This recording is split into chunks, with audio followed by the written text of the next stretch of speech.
Everyone enjoy.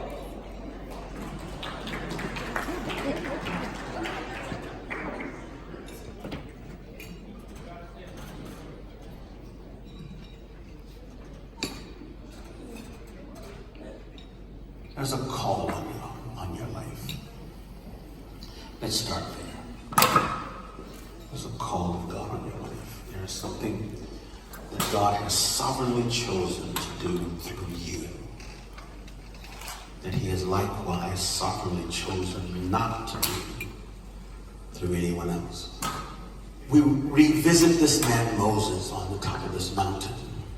What is that in your hand? Stop right there for a minute. God says, what is that in your hand? God says to him, what is that in your hand? Everyone say, just a stick. You get that? You got half the message. It's just a stick. This stick represents in some ways your life. In some ways it represents that which God has deposited into your life. It's a stick. This stick has some bruises on it. This stick even has some cuts on it. This stick is rugged.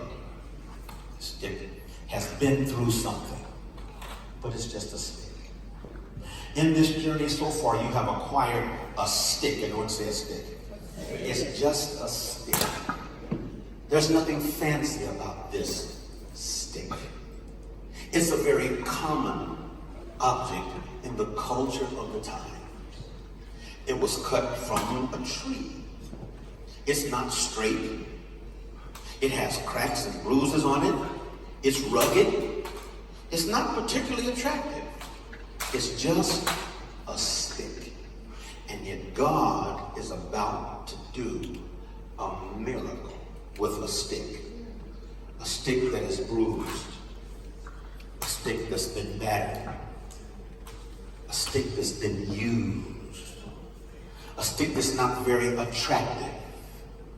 It's just a stick. This stick represents our lives and that which God has deposited in our lives. It's not particularly a cute stick. Now I know some of y'all are cute. But I'm leveling the field and saying that it's just regular stick. And yet God says, I'm about to do something with that stick. He calls upon Moses, stay with me now, and he says, recognize what is in your hand. Moses says, I have a stick. Here it is. God has given you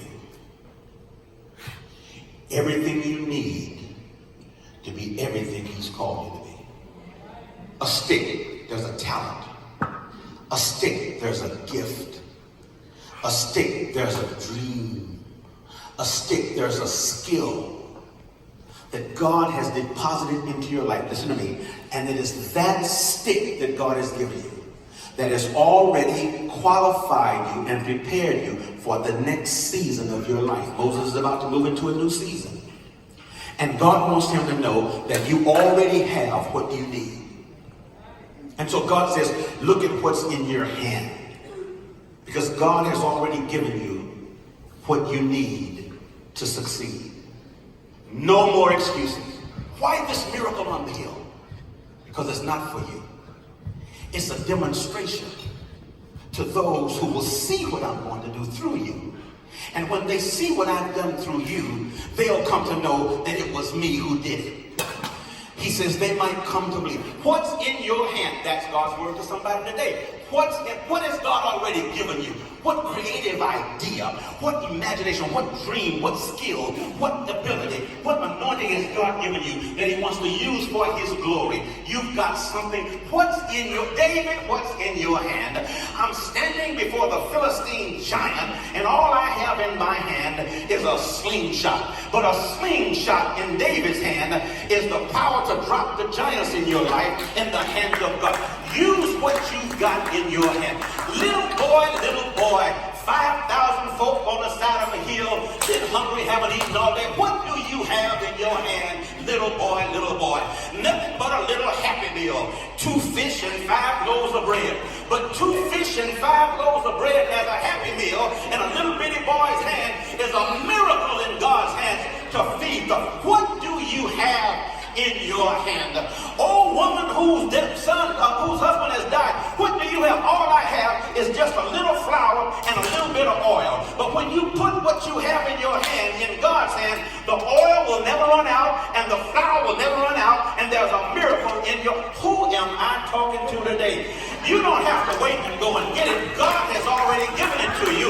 All he wants you to do is put it in his hand and watch God do a miracle. Tell your neighbor the blessing is in your hand. That's the wrong neighbor. Tell the neighbor on the other side, the blessing is in your hand. And since the blessing is in your hand, the praise is in your hand. Now put those hands together and give God a